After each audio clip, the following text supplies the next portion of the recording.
Roba pero hace obras. Una frase común, de sentido común casi entre todos nosotros en el Perú. O probablemente es una frase que está denotando una desesperación de la población que por lo menos quiere que le dejen esa obra pequeñita armada, a pesar que ya sabemos que van a robar algo o van a robar mucho. Te invitamos a que reflexiones con nosotros. Este espacio de Punto de Vista TD es un espacio en el cual hablaremos, conversaremos sobre economía, sobre política, sobre el aspecto social, etcétera, etcétera. Te invitamos a este nuevo espacio de TD, Transformación Digital de la Educación.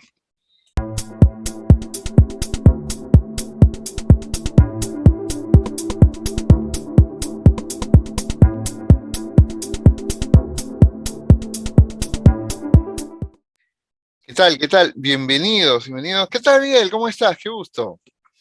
Hola Ángel, ¿qué tal? ¿Cómo estás? Muchas gracias. Gracias por la invitación. Sí, vamos a conversar de un tema bastante vigente, de un tema que en realidad siempre preocupa a todos los ciudadanos acá en nuestro país, ¿no? Y que se sintetiza en una frase muy común, ¿no? Que es esta de que robe, pero que haga obras, ¿no? Roba, pero hace obras. En esencia, ¿qué hay detrás de esa frase? ¿Qué piensas, Jaime? ¿Qué hay detrás de esa frase? Bueno, lo primero que se me ocurre es que termina siendo una especie de un grito desesperado, ¿no? Una necesidad de la población que en nuestro país se dice que es 3 de cada 4 peruanos, 3 de cada 4 personas no tienen muchos problemas, o el 75% de la población, digamos que es tolerante a la corrupción, ¿no? Y hay un 25% que tiene un mayor rechazo. Y yo diría que ese 75% lo que está diciendo es, bueno, por lo menos hagan algo. Yo sé que todos me van a robar, yo sé que todos van a engañar, pero voy a valorar a ese que, sabiendo que me va a robar, hace aunque sea un poquito más, ¿no? ¿Tú Y crees yo que diría que ese habrá, es un primer enfoque que podríamos tener, pero creo que hay otros más que podemos ir abordando. ajá, ¿no crees que hay también una suerte de reducción de la exigencia moral de nuestros líderes políticos? Ya hemos bajado la valla, pues, ¿no? Y Sin duda. y esa bajada de valla es porque de alguna manera nos hemos creado una especie de cuero de cerdo, ¿no? No entra nada, ya hemos estado tolerando tanta liderazgos políticos mediocres que ahí es donde voy a encontrar la palabra exacta. Nos hemos habituado a esta situación. ¿Hay una Por suerte de eso, resignamiento? por eso planteaba el tema de que termina siendo una especie de grito desesperado, ¿no? Ujú. Un clamor último, ¿no? Del ciudadano que tampoco se siente empoderado y que se ha normalizado o que tolera mucho la corrupción porque tampoco se es muy consciente de que en las pequeñas acciones del día a día, muchos de los ciudadanos cuando se pasan la luz roja, cuando le ofrecen una coima al policía para que no les ponga una infracción. Ahí hay toda una psicología también una lógica de la ganancia en la corrupción, ¿no? En el sentido, por ejemplo, si un ciudadano se le hace tarde para llegar al trabajo y sabe que si llega tarde le van a descontar 50 soles y eh, se cruza la luz roja y un policía lo detiene y con el policía puede arreglar por 20 soles.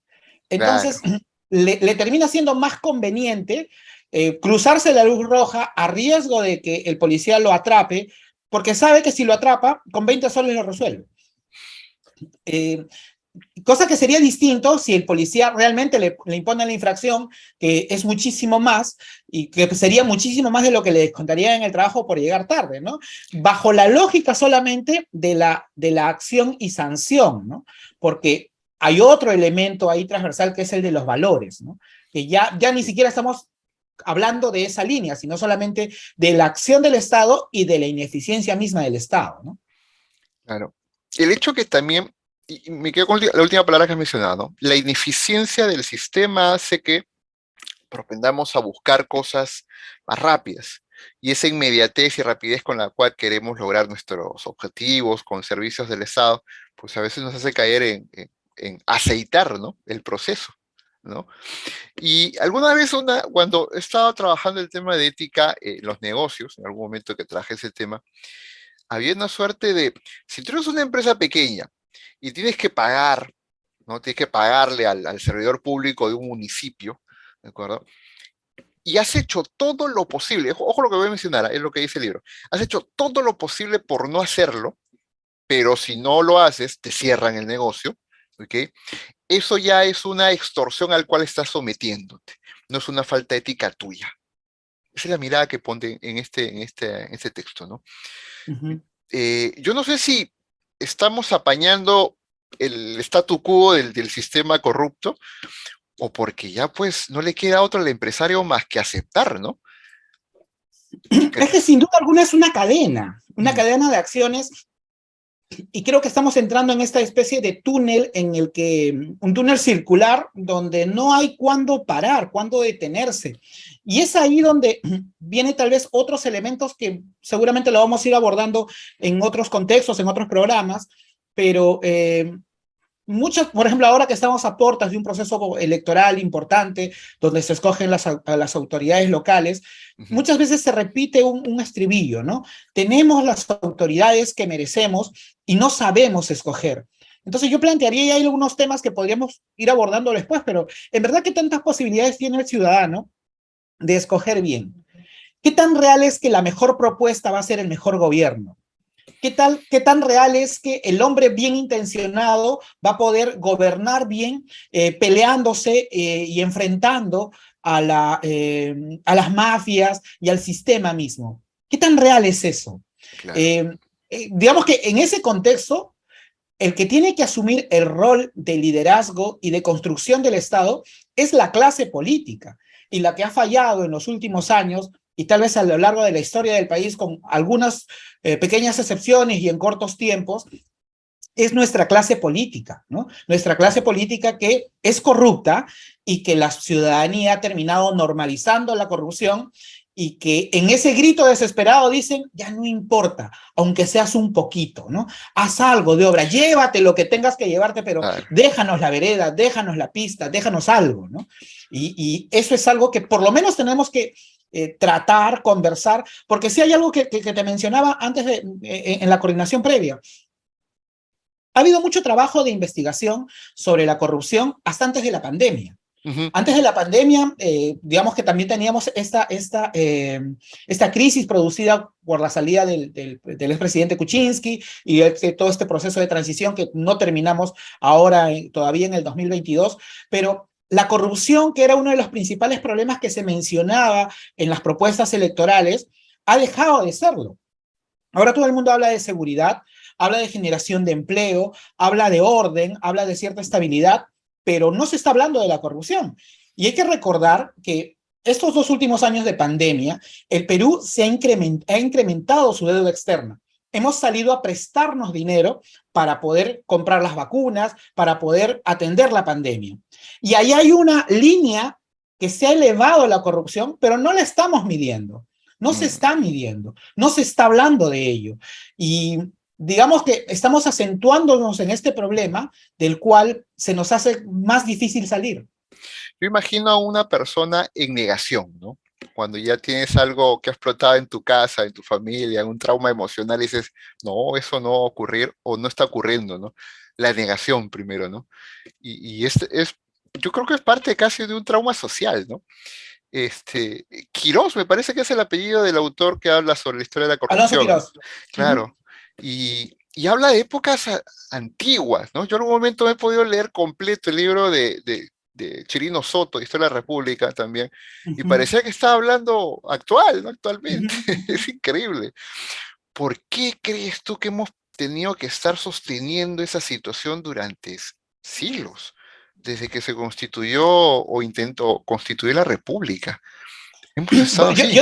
yo diría que es antes, ¿no? O sea, la colonia, el Claro, gobierno de los virreyes en el Perú, claro. eran gobiernos corruptos. Amadi Juníet, por ejemplo, las historias que se cuentan de Amadi Juníet están relacionadas muchas veces a la Perricholi, pero se armaban, se dice, esos escándalos con el afán de distraer las otras acusaciones que él también tenía relacionadas a la corrupción. Y Claro. así como él, muchos de las autoridades, muchos de los virreyes, ha sido una cadena que no se ha detenido, porque también tal vez no hemos tomado conciencia del todo en que pertenecemos a una nación de manera integrada y tenemos que mirarnos entre nosotros para construir un país donde todos podamos vivir bien y mejor. El Perú está fraccionado hoy como hace tiempo. Tal vez la pandemia lo que ha hecho es recrudecer este fraccionamiento donde yo no pienso en el otro, yo pienso en mi grupo. Y si yo no pienso en el otro, solo pienso en mi grupo, entonces no está mal, pues, bajo esa lógica, robarle. ¿No? No Claro. está, solamente pienso en estar bien yo y en mi entorno más cercano, y ya no pienso en construir un país, no pienso en construir una nación.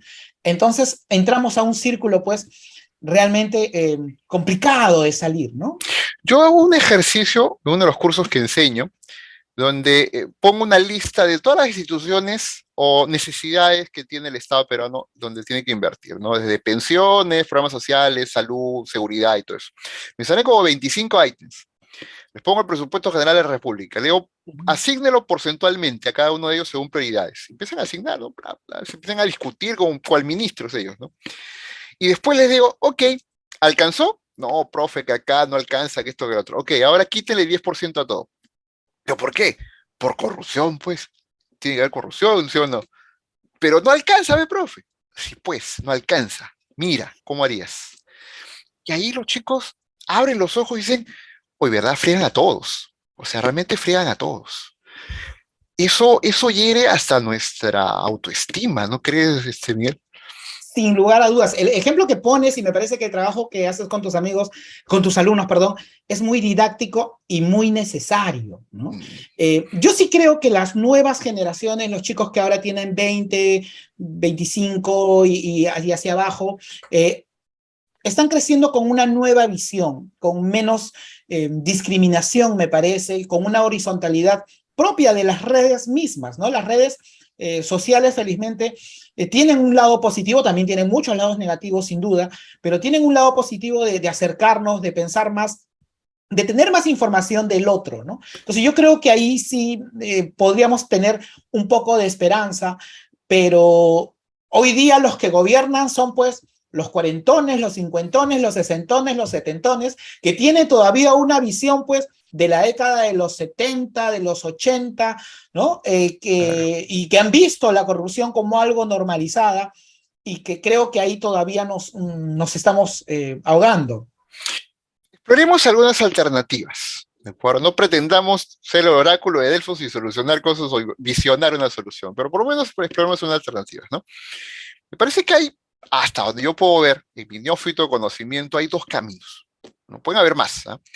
Uno es el reflexionar el tema desde la institución educativa, desde la enseñanza, de las aulas, ¿no? En un sentido de ciudadanía. No estoy hablando de tener un curso de ciencia cívica, no. Reflexionar la práctica ciudadana dentro del aula y vivir eso, ¿no? Y por otro lado, los partidos políticos, ¿no? Creo que ahí están los dos instituciones que deberían de alguna manera vincularse, acercarse, no lo sé. ¿Cómo lo ves ahí? ¿Qué otra alternativa acá puedas visualizar? Bueno, las que señalas son las más importantes, sin lugar a dudas, ¿no? Solamente que la educación, como todo proceso, es a largo plazo, Ah, es un proceso lento, generacional, eficientísimo cuando se logran sentar las bases y nos empoderamos de algún tema, ¿no? Entonces, realmente ahí vamos a ver el cambio. Y la responsabilidad inmediata, nuevamente, está en nuestra clase política. mm, Ahora, yo no sé si en los partidos políticos, ahí sí tengo una mayor preocupación, porque vivimos una época de individualismo donde el trabajo colectivo se ha visto disminuido, ¿no? Entonces, la lógica con la que se nacen los partidos políticos no es la que hoy se puede aplicar, ¿no? Los partidos políticos nacen también como el conjunto de personas que se reúnen para, digamos, ya de manera marcada, gestionar las necesidades de la ciudadanía, de la población. Y en general, pues, conforme se conciben, se reúnen en un local, se reúnen en una plaza y empiezan a intercambiar. Hoy día los puntos de reunión no están en las plazas, menos con la pandemia, no están en los partidos mismos, en los locales centrales, por ejemplo, que tienen son fachadas, son espacios vacíos prácticamente. Para aquella gente tienen que dictar algún curso que pueda resultar interesante a las personas y aún así están vacíos. O sea, hay una debilidad de los partidos políticos, pero no solamente en el Perú. Es un fenómeno mundial, es un fenómeno que está en todas partes, en todos los países. Entonces ahí, digamos, se torna un tanto más difícil esta construcción social. Estamos en un proceso de tránsito, creo, en general, como sociedad, donde los actores políticos tienen que asumir su rol. Ahora, desde los mismos partidos políticos, yo ahí tengo, en verdad, mis dudas sobre qué tan efectivo esto puede ser. En este momento los partidos políticos reciben un financiamiento del Estado y reciben un financiamiento y apoyo del Estado, porque en verdad no hay otra opción. Pero qué tan efectivo eso podría ser, qué tantos resultados nos vayan a dar, yo no estoy tan seguro de que eso sea posible, ¿no? Claro. Yo tengo un poco de esperanza todavía en las personas y que, o sea, que digamos con una especie de suerte como nación, el gobierno termine en manos de personas de buena fe que asuman su rol protagónico con la historia y se decidan hacer un buen gobierno. En esa línea también imagino a personas e individuos que se involucran en política bajo un sistema de valores muy fuerte y que a partir de ese sistema de valores les permita hacer algún tipo de cambio, ¿no? Sin embargo, uno de los fenómenos que se encuentra también es que ese sistema de valores a veces viene de la religión, ¿no? De los partidos con membrete religioso, ¿no? Y de ahí vienen estas miradas conservadoras, ¿no? Medievales, ¿no? Y es un sistema de valores muy fuerte, ¿no? Que los hace a veces liderar una necesidad política de una comunidad y los llevan se llevan al Congreso, llevan a los gobiernos regionales, empiezan a liderar partidos, pero no vienen de la sociedad laica, vienen de las sociedades religiosas. Y ese fenómeno también me parece peliagudo, difícil de entender, y eso está, ¿no? En nuestra política.